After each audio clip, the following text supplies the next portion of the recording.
I'm Lara Land, somatic coach and yoga teacher trainer, and this is the Beyond Trauma podcast. What a couple of years we have had. The challenges continue to grow, and more of us are experiencing some level of traumatic stress. My commitment here is to bring you the most up-to-date insights on exactly how trauma affects our mind, body, spirit system, and how we can work with our bodies to soften its impacts. You will be hearing from trauma survivors and researchers, and together, we are going to incorporate what they have to teach us to heal ourselves and promote the well-being of all those around us. Here we go. It's out! The Essential Guide to Trauma-Sensitive Yoga is now available everywhere books are sold. This is the book for every yoga teacher, studio, and practitioner who wants to incorporate an inclusive practice to yoga. It's available on my website, laraland.us, and everywhere books are sold. If you're loving this podcast, you are going to love this book.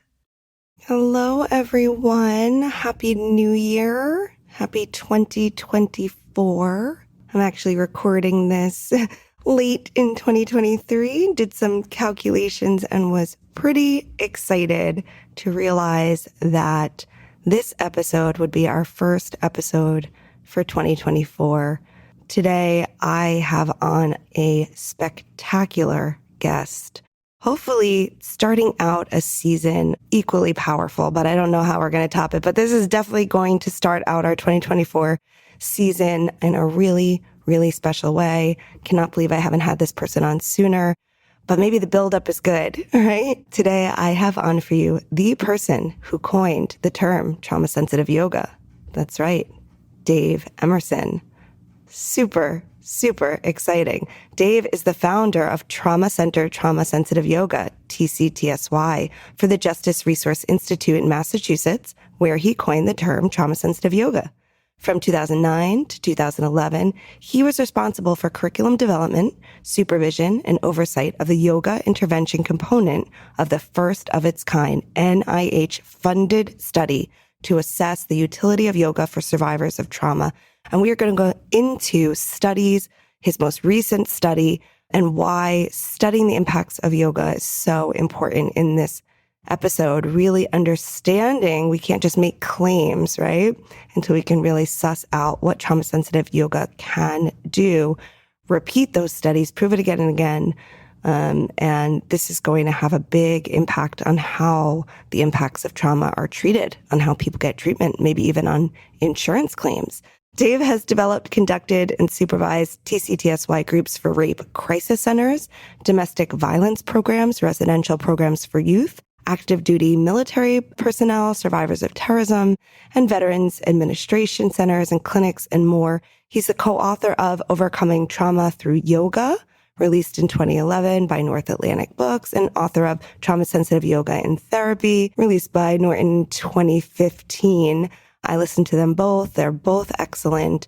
In 2018, David Emerson co-founded the Center for Trauma and Embodiment at JRI. This is a really spectacular conversation. We get into a lot of details, why yoga is important, why trauma-sensitive yoga is important, and differences between complex trauma and PTSD, and what these labels mean. Are they good? Are they not good? Should we use them? What do survivors have to say? What do clinicians have to say? Scope of practice for yoga teachers. What exactly should yoga teachers be saying they can do, be doing, be not doing? A lot of really deep stuff here. If you're interested in, it's kind of like returning to the beginning of why this podcast was started, right? We've been talking about a lot of different modalities in the past months, EMDR, play therapy. We're going back to the essence of this podcast, and I was happy to do that. I wanted to do that. And I have some other episodes planned for you in this same vein. So, but this is great for, anyone who is wondering if this kind of breath and movement and self-identity thing we call yoga might be helpful for them.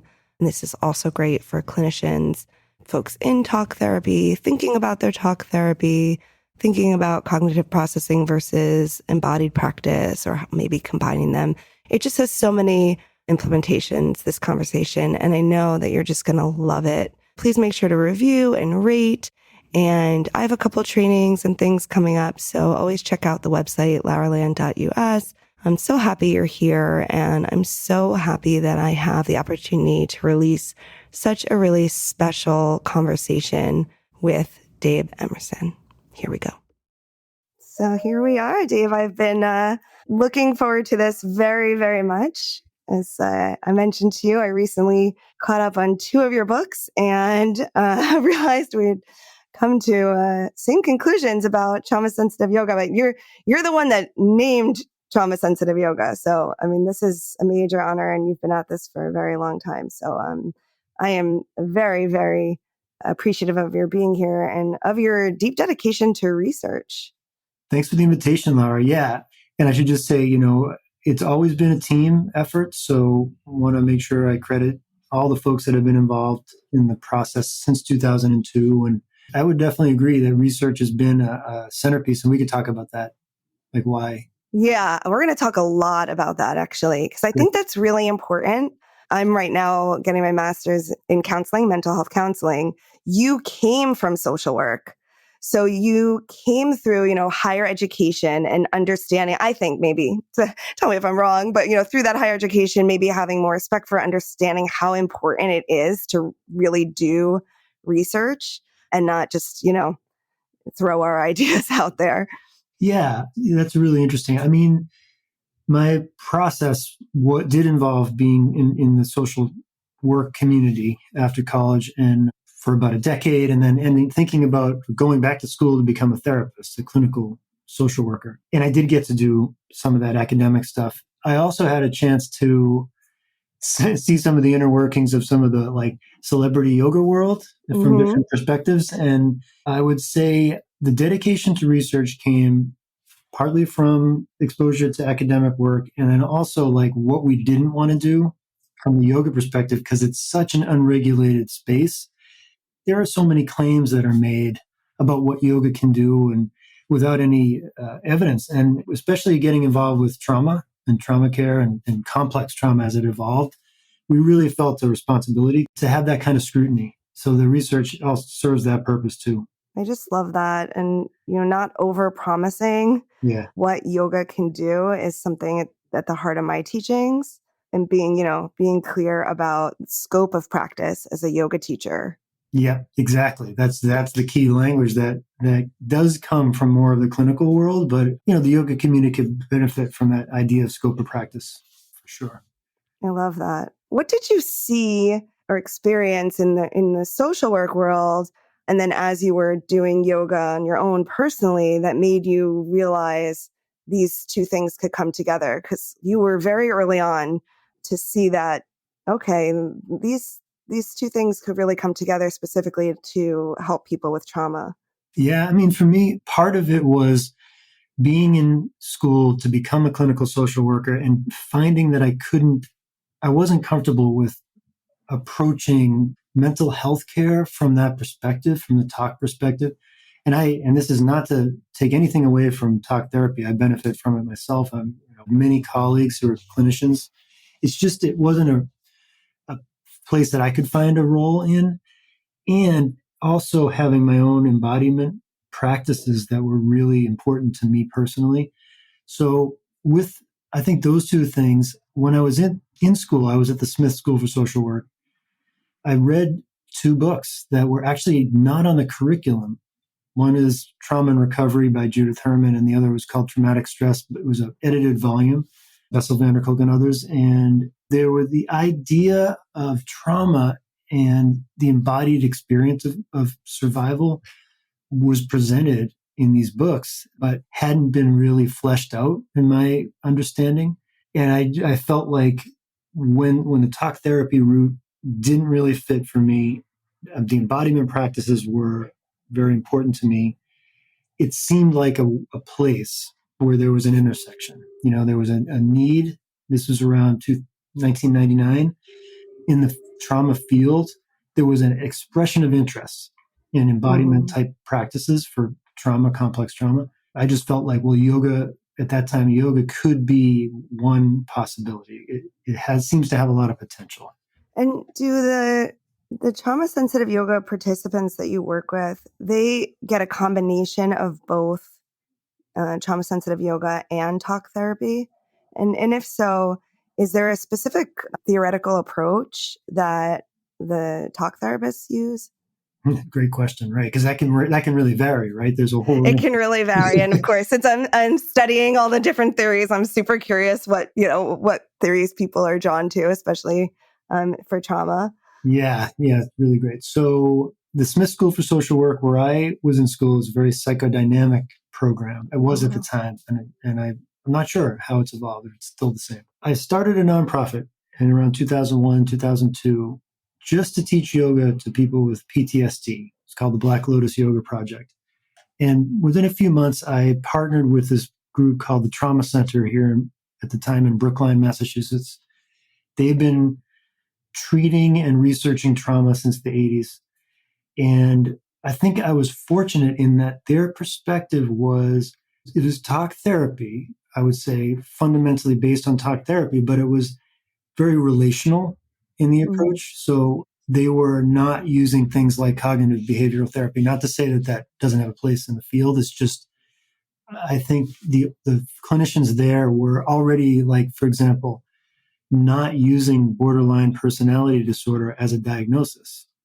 They were already moving away from that, which is still pretty radical in some sense, because they were finding that complex trauma was much more salient, for their clients. So that was where that's when we really started to develop the yoga program. And I think that relational perspective, understanding the therapeutic relationship as being really important was helpful. Yeah, I love that healing really happens in relationship. Yeah. Because, right, we don't live in isolation. In fact, that's one of the impacts of trauma is folks often feel isolated and alone and sort of living in a different sphere from other people or unsafe in relationship. So having that safe as possible relationship with a trusted practitioner is going to be a great avenue for healing. Exactly. And you basically just described Judith Herman's perspective. I mean, that is exactly what it is, right? Is that trauma is a relational experience and healing is also a relational experience. And for me, I think, and then for us as we're developing the yoga program, thinking about the yoga dynamic as also relational was really, really helpful, right? So it was like the community, I think the yoga world is, again, it's very unregulated, but in general, right, especially at the time, it's a very top-down approach. There was somebody who had a bunch of knowledge, whatever that knowledge was, and usually we didn't get access or insight into what it was. They were just in that teacher role. And, very directional and command-oriented approach to what to do with your body. And so to be able to start to critique that right from the beginning was really, really helpful. And when you're doing your trainings and teaching yoga teachers, because you do a certification program, right, for trauma sensitive yoga? Yeah, the training program started, the basic, kind of introductory training started in 2006. And then that evolved, started to do a CERT program in 2013. And is your goal there to train those teachers specifically to work with folks who have complex trauma or PTSD? Or are they going into your general yoga studio and using those skills there? Yeah, again, great question, right? Because both are really valid. We have a specific model. It's called TCTSY, and it stands for Trauma Center, Trauma Sensitive Yoga. It's a nod to our origins at the Trauma Center, and then that framing language, trauma sensitive yoga. That specific model is what our certification program is built around, and it is an embodiment healing practice created specifically for people with complex trauma. But like you said, creating more trauma-informed spaces in yoga studios also has got a lot of validity to it, right? So like if you have some skills and insight into what trauma is and kind of how to show up, that can be helpful probably in any scenario. But our certification program is specifically empowering folks to use the TCTSY model for survivors, with survivors. Wonderful. And you specifically noted, folks with complex trauma. I'm curious because, like I said, I listened to two of your books back to back, and in one, you really highlighted that your focus was complex trauma, which is a little different than PTSD. And correct me if I'm wrong; it can definitely be wrong. It seemed like later you've moved into sort of holding both under your umbrella. Do you have recommendations for teaching yoga to those like two different subgroups differently? What would you say about that? Yeah, so how do we unwind?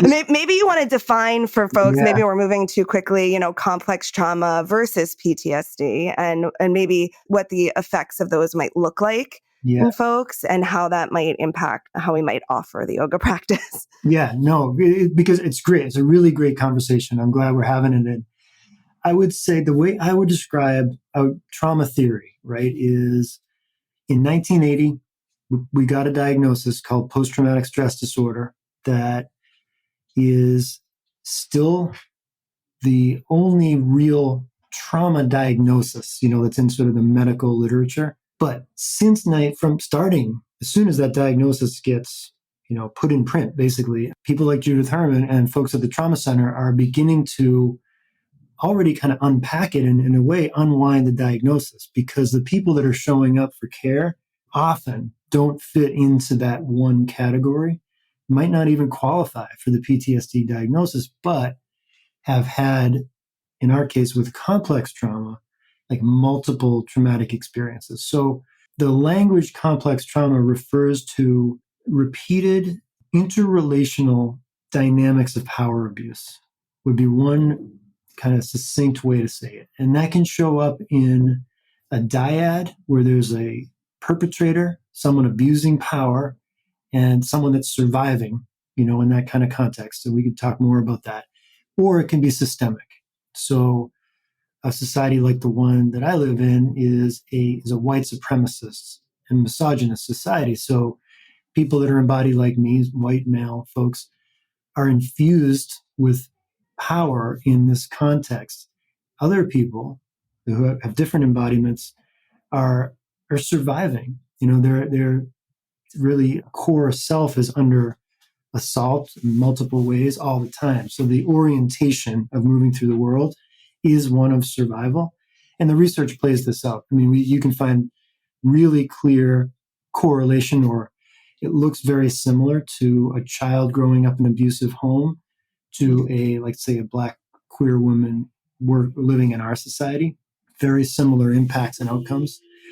That is essentially complex trauma. It's relational power abuse, and then what adaptations we need to make in order to survive. And those adaptations are sometimes called the symptoms, right? Mm-hmm. And for complex trauma, they're very deep and broad. They interact with our whole organism, our brains, our neurochemistry, our sense of ourself, relationships are impacted. So when we're building this model, TCTSY, over the years, we really center complex trauma. And then we can talk more about how and why, but that's a brief overview at least. Yeah, no, that's fantastic. And I mean, not fantastic, but like you really broke it down very, very well. And I was very struck by it.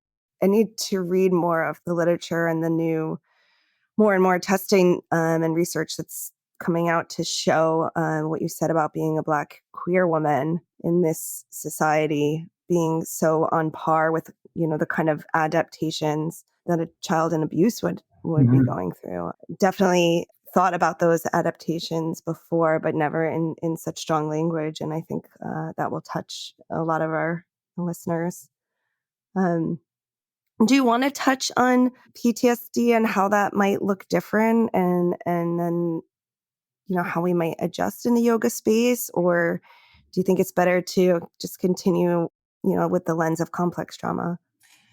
Yeah, I mean, I think when most of us hear trauma, we may, most of us probably think of PTSD, and so it might help to just name that specifically. It's a diagnosis that requires a certain set of symptoms, and in order to get the diagnosis, there's a mediator. There's like a trained professional that you sit down with and discuss your symptoms, and they score you basically on a scale. And if Yeah. you have enough symptoms in these fairly limited categories, you can get the diagnosis.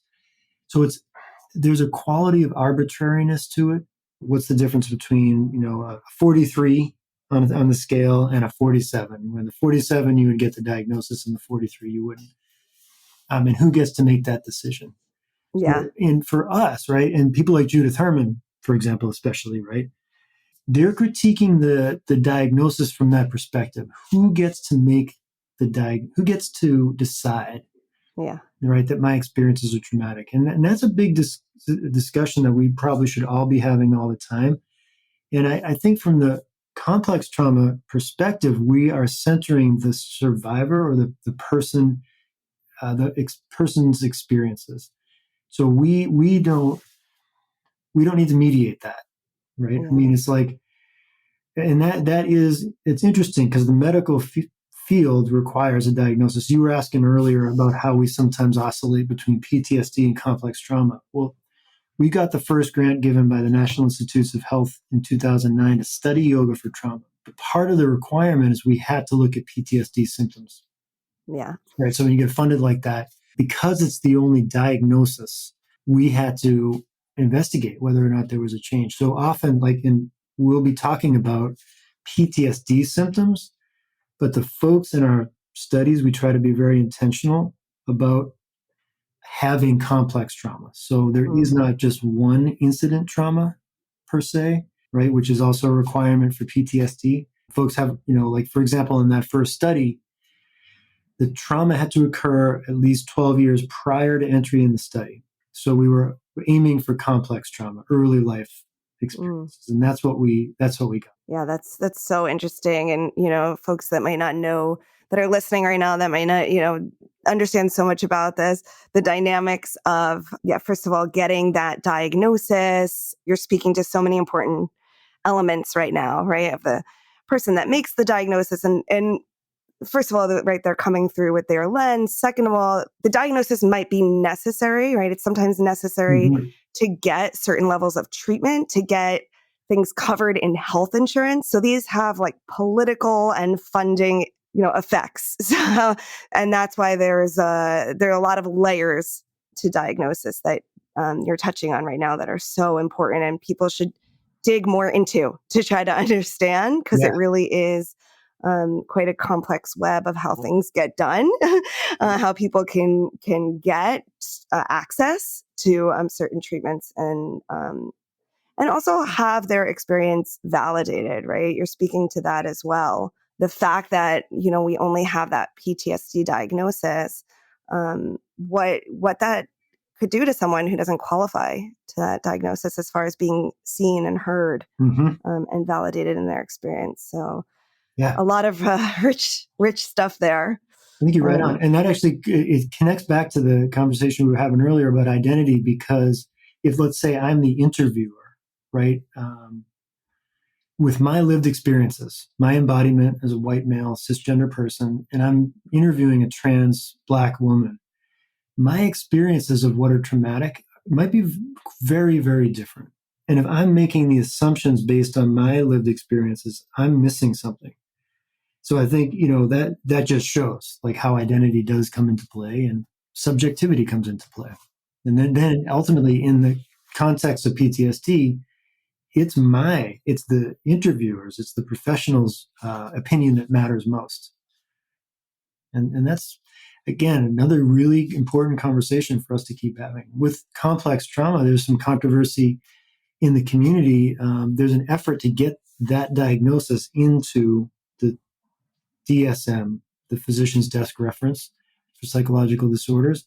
But there are folks in the community who identify as survivors who don't want the diagnosis, because there's a certain kind of freedom to not having that gatekeeper, right? if the community of caregivers understands complex trauma, but there isn't the gatekeeper that says, yes, you have this or not, it creates a certain kind of freedom in terms of the relationship. Like, I don't have to diagnose you in order to be offering you something.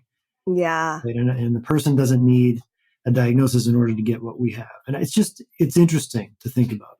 It's very interesting to think about. That's a different perspective, and I like that. Let's talk a little bit about the actual classes that you offer. I'm curious about some of the differences. And actually, let's staying on the topic of that power dynamic as folks come to you for yoga. Um, and I think there's a lot of conditioning. There's even in those of us who might say, okay, we don't identify as a trauma survivor. We're conditioned from a very young age to try to please a teacher, please Mhm. authority. And then that's, heightened more so, when someone's been through trauma and they've been through one of those abusive relationships and needed to adapt to survive, right? Exactly. To please that person in power. So they're walking in to see someone like you or someone you or someone you've trained. And what are some of the things that you do to help folks to feel into their own power in that space? Yeah, that's great. I mean, so starting with the understanding that, like we were talking about earlier, the relationship is really the most important thing that's happening. And that also shows up in like a lot of research around the therapeutic alliance, the relationship between a therapist and a client. And it really turns out that the relationship is what matters most, not the technique. So starting from there, you described the perspective that we take, which is survivorship. Surviving requires turning over at parts of myself in order to survive. And that includes things like who's in charge of this body. So we understand the healing process of it's really a multi-layered reclamation of self. And that includes who's in charge of this body. So with, let's say, a yoga form, a TCTSY session, the facilitator makes an effort to be invitational at all times. So if a person is highly attuned to the power dynamic and the need to survive, the default will be, what does this guy want from me? Like, what does this person want me to do? What do I need to do to survive this experience? And we're trying to offer opportunities where people can experiment with not having to survive, right? And like, you used some language around safety earlier, and it's tenuous. We don't require people to feel safe with us at all, but we're trying to offer a space where someone can explore, not needing to survive. One way to start with that is being invitational with your cues, right? Just indicating to the participant that your way isn't the only way, right? That there may be options, and that opens up room for the participant to consider what do they want. And then we sort of build from there. Do you think folks come in with an idea about yoga? It should look this way, and even I imagine some come in for the yoga, but do folks come in for more of a talk therapy, get invited into yoga, have preconceived notions about this yoga thing Hmm. probably isn't for me or people like me? And how do you sort of open that up? Yeah. Yet the whole range, the whole range. So we have about 1,000 facilitators working in over 40 countries, territories, and First Nations around the world, all kinds of settings. Refugee centers in the Middle East, for example, prisons and jails, things, all kinds of different scenarios where people are coming into contact with this TCTSY, let's say. And there's a whole range of like prior experience. Some people have heard, yoga is kind of it's in the ether, it's in the air in our communities. So many people practice it. It shows up in popular culture all the time. So there may be preconceived notions, but there are times where it's completely brand new. Part of this responsibility of the facilitator is to meet a person wherever they are with their prior experience, right? So, for example, I work with kids, mostly like teens with TCTSY, and the first time we meet, I just ask, have you ever done yoga before? What'd you think of it? Like what was your basic experience, that kind of thing, and just try to get a sense. And then for me, or for this perspective, it would often be something like the way this model is kind of set up is right. There are no physical assists, let's say, because that's a big one. And a lot of yoga classes have physical touch. TCTSY doesn't do that. There's a focus on choice making, right? So I'll use that language of choice so you get to make choices for yourself. And then we talk a lot about something might want to get more into, which is called interoception, and that's body sensation awareness, right? So I'll try to give an overview of what this actually is. But yeah, people come into it with a whole range of prior experiences, sometimes negative, often negative. Yoga has a whole, our yoga in the West, and not only the West, yoga globally has a history of abusive dynamics, relationships that are abusive with a teacher and the way that they manage themselves. And that's real. And we need to be aware of that. Yeah, there's a lot to be aware of. And I found there can be a lot of resistance to the word yoga Yeah. itself. And sometimes we question if we should even call things yoga, Yeah. as far as it being a barrier for people stepping in the room and, experiencing something that might be really, positive and transformative for them. What's the best way to, get folks into the room, right? And then they can, of course, decide for themselves, but giving them a chance to try it. I found things like just like you're describing, a lot of freedom for folks to wear what they want, to keep shoes on, to leave if it's not for them, can help get that initial try. And then folks tend to like it and come back if they can get in the room. But like you said, some people come from some really not great experiences, which I think speaks to what we were talking about earlier about the need to get, quote unquote, regular yoga studio teachers trained with at least some level of trauma sensitivity. Yeah. Because what a shame for, and as we know, so many people are recommending, right? Someone goes to their doctor to get a checkup, or for back pain, or they go to their therapist and they're getting sent to yoga classes, which, as you spoke so eloquently to, there's not a lot of regulation in the industry and they can have a really bad first experience that sadly can turn folks off for a long time. Totally. And to be fair, there are a lot of therapists who aren't well trained in trauma, right? So it's like it can happen on either side. But for sure, I think that more yoga teachers can learn. I mean, there's always that. I find, there's a little bit of danger in having a little bit of knowledge and then sort of showing up thinking that you might know more, one might know more than they do. And sometimes in a space like that, it can be problematic. But yeah, there does seem to be, there's a way to get more trauma information to folks that are facilitating yoga classes. It's a very intimate, fully embodied experience. And the framework of complex trauma that we work with is our bodies are what hold trauma. And I don't mean that in an esoteric way. It's very real. It changes the way our brain works, the ways we interact with our bodies, the way we sense ourselves. And that's showing up in every yoga studio or health club. So it could be helpful, And the other thing I would encourage you for yoga teachers is have a referral network. Yes. Like you were talking about scope of practice. I don't remember if that was before we started to record, but it's such a great framework to, appreciate what you have, right? Stay within your scope and then have colleagues you can refer people to that you trust, who do other work that you can't do or that you don't do. Can't highlight that enough.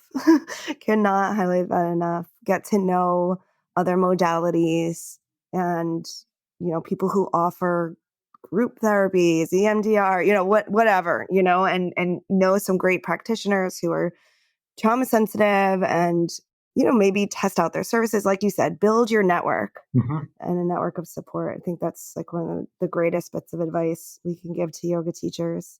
I'm wondering about your work with the teenagers. I mean, I hear that, and I'm sure some listeners might feel the same. Like, that's the hardest group Yeah. to teach yoga to. And then you're talking about teens that have been through trauma. And I think you teach these teens in group settings. I'd really love to pick your brain about managing groups a bit, because I think that's something that people are interested in, and it might not be something that's talked about enough. I know that boundaries are something that really shift or can feel confusing after a traumatic experience. Sometimes I know I've seen a lot of what we might call oversharing, or sharing that could be triggering to others in group settings, commenting on people's practices. I mean, teens anyway can say anything. A lot of tell me, how do you manage groups and a group of teens? Yeah. Actually, so to be honest, at this point, for years now, it's been one-to-one or dyads. Okay. We wrote a little bit about it in 2011 because for me personally, I started this specific work with youth in 2006, and we tried classes and it did not work. And, I'm in a residential setting.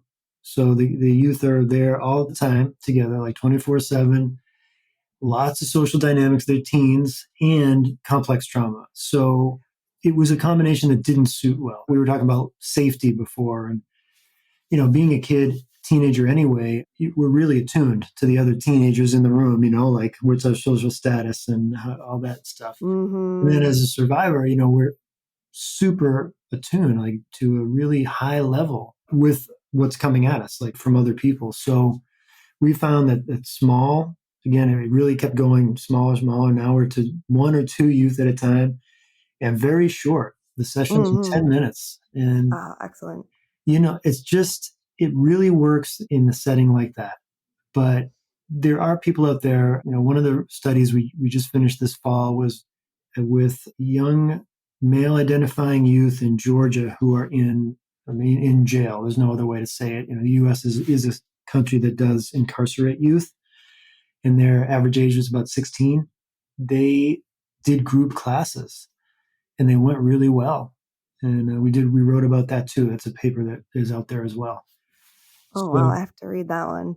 and then there's a little bit in there about group dynamics and what that's like. But my experience here with TCTSY has been in order to have space to make decisions for yourself, right? To center your own embodied experience, to practice sensation awareness.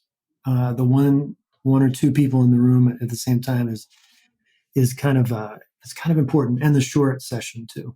Yeah, I really like that call to the short session. It's something I say a lot, but I think people don't believe it, that you don't need to do an hour or 90 minutes to get the benefits of this practice. I mean, it all depends on what it's for, right? Like people I think as a field, as a community, let's just say yoga community, I think it's okay to offer all kinds of options for people, right? Like all sorts of different classes, some that are really focused on alignment, some that are centered on strength, some that are 90 minutes, whatever it is.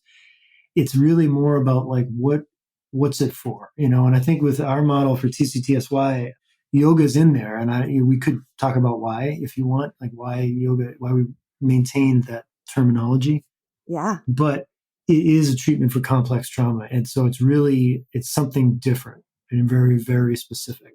So for example, right, there are folks that come to TCTSY sessions who also go to like Iyengar classes, Hmm. or something like power yoga classes, but they come to TCTSY for something specific. Yeah, please elaborate on that. I know you hinted at the big introspection, and or anything else you want to say about why yoga, why your style of yoga, yeah, why it isn't jujitsu or another embodied practice. I think a lot of our listeners are yoga people, but not everyone. And I think this is really important. And then we should definitely talk about your studies. Yeah, no, that's great. And I think, and as the co-director of the Center for Trauma and Embodiment, which is where I'm located, we have three programs. We have yoga, and we now have weightlifting and a theater program for youth centered around embodiment. So with yoga, why yoga? And I'm not a yoga philosopher, or even I would say, I guess I'm a student of yoga philosophy, but that's been evolving over the years. I'll just name somebody for your listeners, and his name is Dr. Sham Ranganathan. He's in Canada. He is a yoga philosopher, and our organization has a relationship with him. He comes in and works with our community once or twice a year. The other kinds of conversations I really want to be involved in are cultural appropriation and who has the right to claim space, as a yoga teacher. And I want to be in conversation around that. I don't want to claim that, like, I don't want to claim I have a right, actually. I think we should be in conversation. But with yoga, where we are now with it, and as it's evolved, is there are some philosophical cornerstones like ahimsa, non-harm, that are we find to be really important for trauma care. And if you can center non-harm in the healing process for complex trauma, which is to me one of the most, in a certain way, a perfection of harm. The complex trauma is, for human beings, is like the epitome of harm. And if you can really center a commitment to non-harm in the model and then in the practice, that has a benefit that is unique.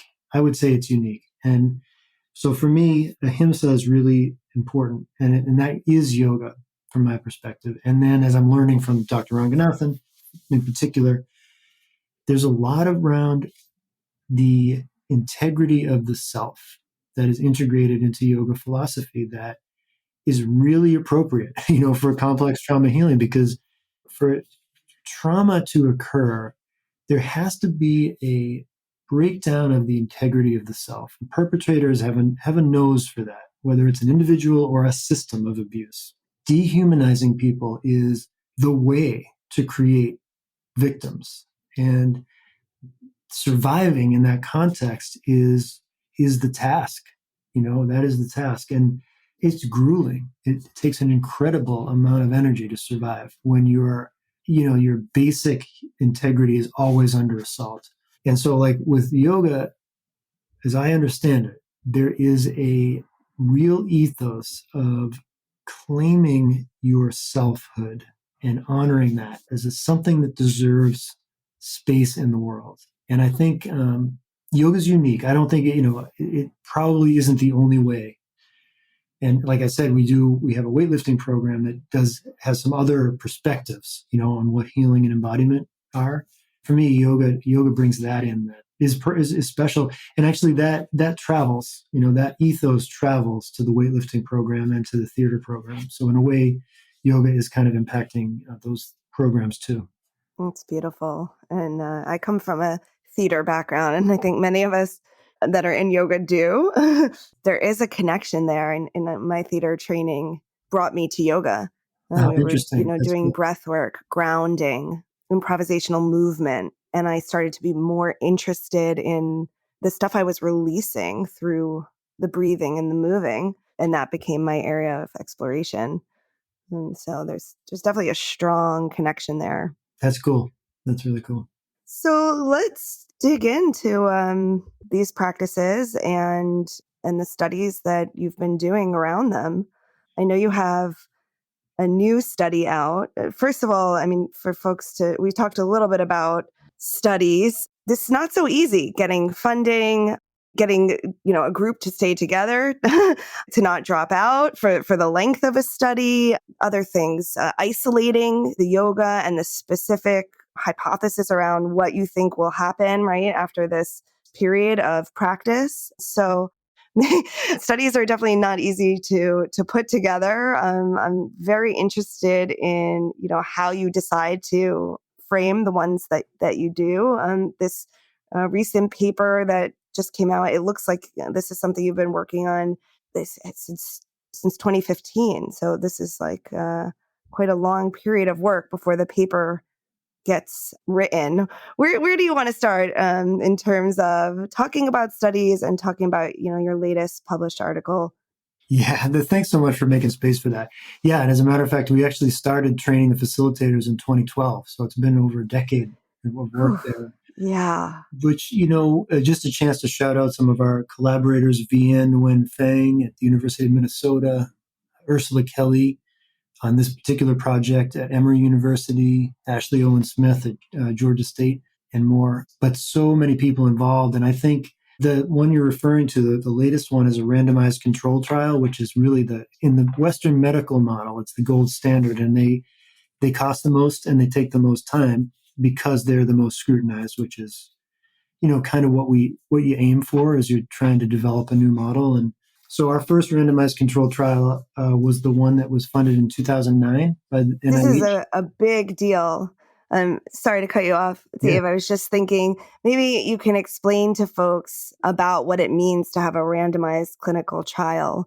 absolutely. Yeah, Yeah, that makes it so it's, because I think folks, we've gotten so used to, a study came out today that wine is good for you and a I study know. came I out, know. right? And so there are, for folks who want to understand more about studies, because I think it's good for us all to be able to have a basic understanding of like when you're looking at a paper, what you're looking at. Right. There are different qualities of studies.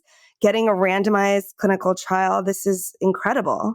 Yeah, absolutely. And so for me, like this has been for 20 years a learning process, and I've been able to be part of these teams, which has been an incredible gift. So I can speak about it from that perspective, which is the first kinds of research you do are their feasibility studies, which is like just testing to see if your group is interested. So we did our first feasibility study with TCTSY in 2003. And that was to see if the clients at the trauma center were interested, if they would come. We combined that with a little bit of data. So we created our own scale, which was around your relationship to your body, kind of like how friendly do you feel toward your body, just to test out a little bit of feedback. And then, so feasibility studies, pilot studies, that would be considered a pilot as well. Those are fairly simple. Like we didn't even have to fund, that first one. We just did that for free, just pro bono. We were wanted to get things rolling. When you start to get into things like randomized control trials, that's where you need a lot of money because it takes a lot of time and you have a pretty big team. So then you got to go through the whole grant process. But aside from that, in terms of quality, for people that are looking at research, you can look for whether or not it was a randomized control trial. And there are a lot of things out there that don't have randomized control trials and, but still claim to have some evidence. It doesn't mean that the evidence is not worthy necessarily. It just means we should know the difference. And I'll just say RCT, what happens is that people are enrolled and then randomly assigned either to let's say TCTSY or to a control group. So they're randomly assigned. And that random assignment is supposed to increase the integrity of the data, right? So it's not like people necessarily Choose. chose. Yeah. Yeah. However, right, there is also a very reasonable study design where people do get to choose.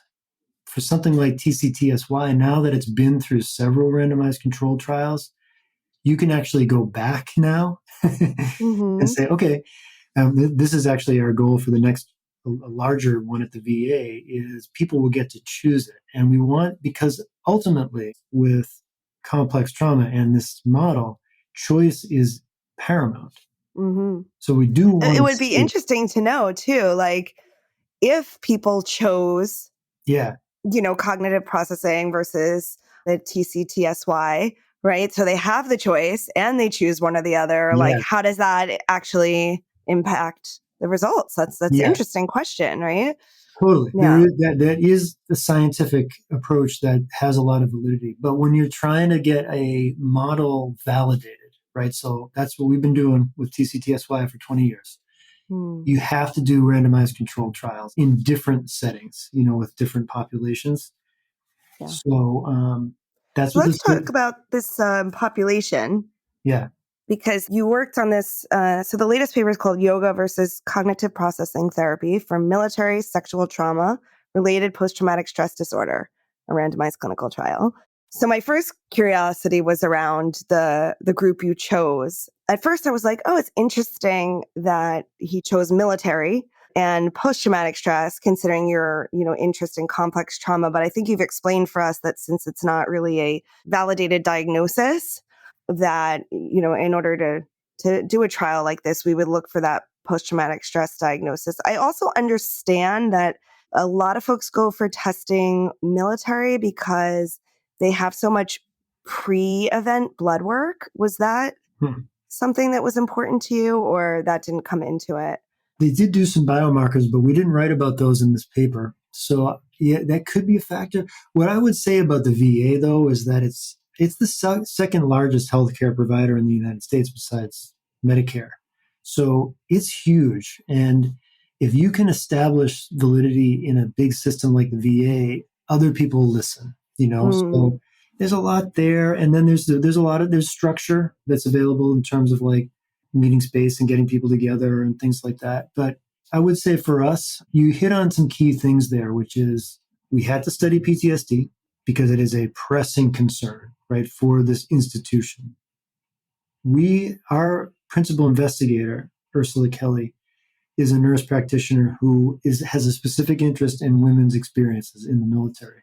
So she really wanted to center female identifying veterans in this project. Our initial site was in Atlanta. 90% of the women identify as Black or African American, which is really, really important because our first study, I think it's like 73% identify as white or Caucasian. So we got a chance to expand, the scope. And we wrote about it in the paper. It's in there, right? So another thing for listeners, if you get into like looking through research, we sort of indicate that we know the population that we're serving in this study had prior trauma. So the military sexual trauma was the index event that was required for entry here, but they had prior trauma.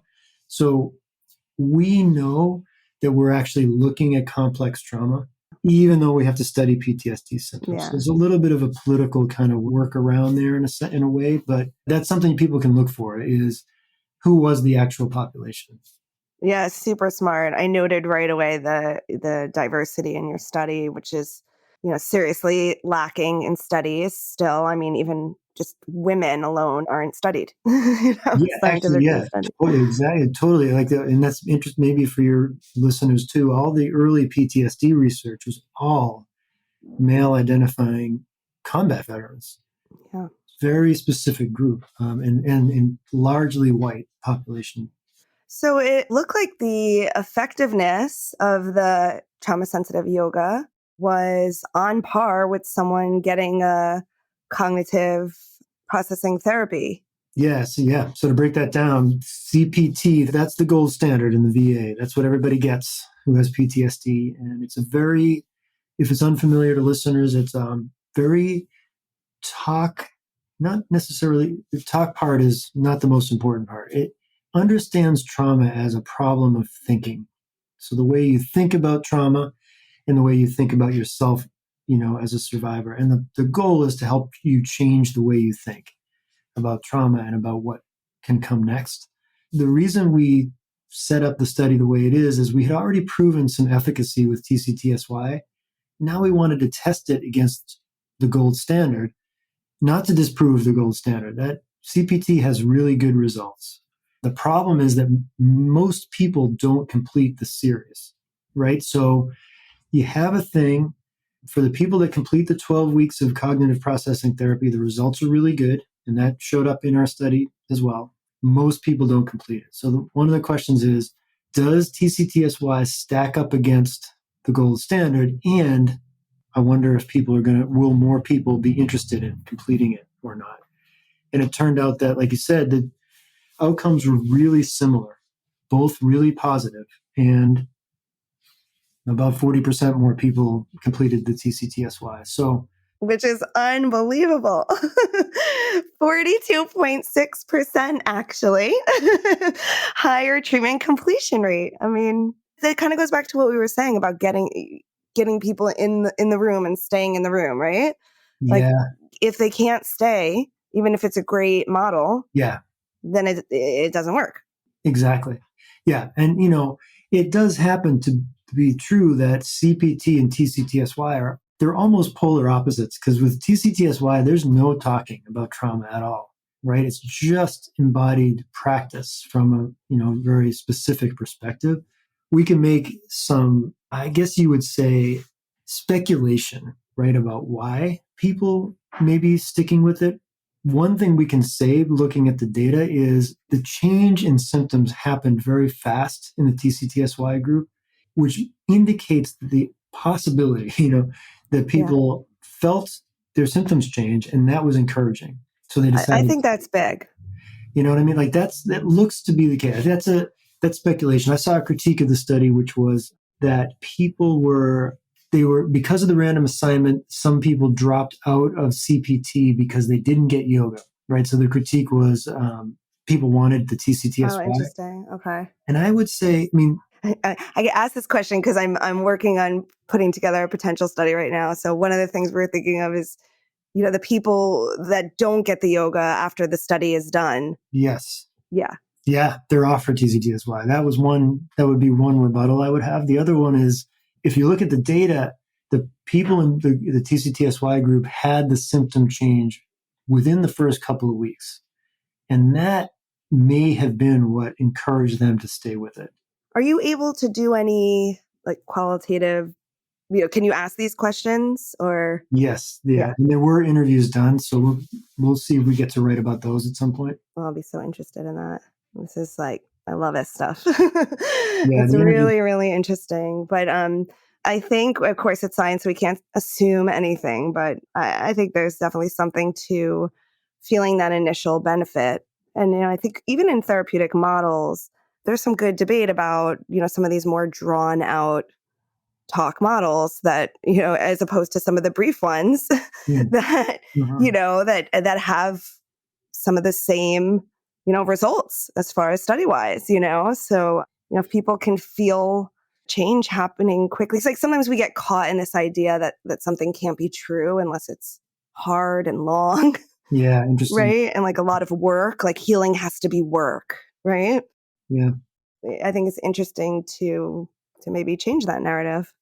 Yeah, I think that's a cool point. One thing we can say about this research is that the TCTSY group did the measurements about I think it was 2 months after the end, and the symptoms started to tick up a little bit. Yeah, So yeah. right, so like the curiosity for us for the team here is what if we offer it for a longer term? We did a project in 2015 or so, which was 20 weeks, and the And did you symptom. see that tick up? Sorry, I'm Yeah. just so curious with the CPT or not as much. Actually it continued to drop. Okay, so that's So like interesting. fewer people finish CPT, but over the 2 months, the idea of CPT is you learn skills that you're supposed to practice. Okay, So interesting. like theoretically, that's how it should go, right? So fewer people did it, but the ones that did, they maintained the benefits the 2 months out. And I think that does speak to what something like TCTSY is it is a relational experience.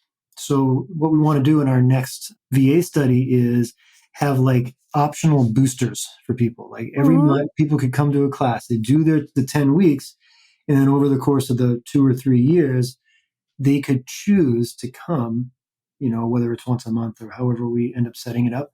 And then we will get to measure that and see Yeah, if that sort of booster, in a sense, yeah, has an impact. And again, like because it's a choice, some people will choose to do it and some won't. So we'll get a little bit of comparative data there. yeah. I mean, there's my mind is like, I don't know, just bursting with ideas about different studies or ways to. Is there a take home practice that folks Yeah. could do? Yeah. We did that. We Yeah. did that. Okay. We had DVDs and stuff. And, Yeah. and it actually didn't. I am going to speculate a little bit here, but I would say that that wasn't a factor. Because you're saying it's about being together. It's about the doing with Yeah. so, which is very yogic, right? Like Yeah. yoga is a practice that is supposed to function as a integrated part of your life, right? It's something that's not a short term fix, Yeah. but it doesn't have to be medicine, like in the Western perspective, like you were saying earlier. It's more about integrating it into your Yeah. life. And that seems to be what this little data or this specific data is showing is when you stop doing it. And we have some earlier tests from years ago where we got to the people that did our first randomized controlled trial came back about 18 months later Mm-hmm. and did the measurements. The folks that continued to do yoga, they actually maintained the benefits. Yeah. So we That's actually have some data. We've written about all this. There's 30 or so papers on our website. Anybody can find if you want. great. Yeah. And I'm going to link all of that in the show notes. They'll definitely link this paper specifically and then where folks can find the other papers. This study happened over the pandemic. Yeah. And I In noticed between. there was a shift from in-person to hybrid. So we started, like you said, in 2015, have to shift the whole setup Yeah. in the spring of Okay. 2020. And what turned out to be the case is, which is also great to be able to share, the online groups did just as well. Yeah, that is very interesting, right? Yeah, it's encouraging. I mean, not every, some people, in other words, it could be a choice, right? We don't have to dismiss the Zoom TCTSY or any other kind of Zoom thing as not being valid just because Do you it can. still think they felt a sense of togetherness? And is there anything that you can say about, what the instructors did online to get that feeling that we're sometimes missing virtually? That's a great question. And we did interviews, and we also did lengthy interviews with the facilitators. And I can tell you, the facilitators of the online group, they reported a lot less satisfaction than the in-person Yeah. facilitator, Yeah. which I'm is not really, surprised. yeah. I As mean, someone who's taught yoga in person and online. okay, so you know that, but however, the participants were benefiting just as well. Yes. So that may be things we need to talk about, right? In other words, some of us might not want to teach online, and that's okay. But some of us might enjoy that, and that's okay too. But the participants were getting the benefits according to the data. So Very cool. Very cool. Yeah. And some people enjoy, I know, I mean, I sometimes do, right? Not leaving the house. yeah, There are definite benefits to being in the comforts of home sometimes and not having to travel and all those kind of things. exactly, Yeah. exactly. Very interesting. Well, Dave, I've kept you a while. I did want to ask you before we close, just about your thoughts for the future of trauma theory. I mean, you've been in it a long time. It's changed so much. Where do you think it's going? And maybe these are two questions. Where are your studies going? You've mentioned it a little bit, but maybe you want to expand some more. What's on the horizon for softening the impacts of trauma? For the Center for Trauma and Embodiment, we're invested in these three programs. So developing weightlifting and the theater program is a real priority. I would say big picture for us, cross-cultural collaboration is the most, I think, important and interesting space because I think you mentioned it earlier, like who gets access, who tends to get access to good care. That's very dependent on access to resources, feeling safe, asking for medical care or going into a yoga studio. The same people that tend to go to a yoga studio are the people that go to therapy, Mm-hmm. which leaves out most people Yeah. actually. So how do we create more access? And we've been able to be involved in some really interesting cross-cultural work. There's a grad student in Puerto Rico who did her dissertation on like a cultural adaptation of TCTSY. We have Mm. really good collaborations with some indigenous communities here in North America, trans and queer youth and adults. So that's really where we want to put our efforts is collaborating with communities and folks and making this available to people because especially with TCTSY, it's proven now to be effective. And then we just want to make it available as a choice, for folks. That's wonderful. Anything else you want people to know about, shout out your site, how to find you, how to work with you, get trained by you, all that good stuff.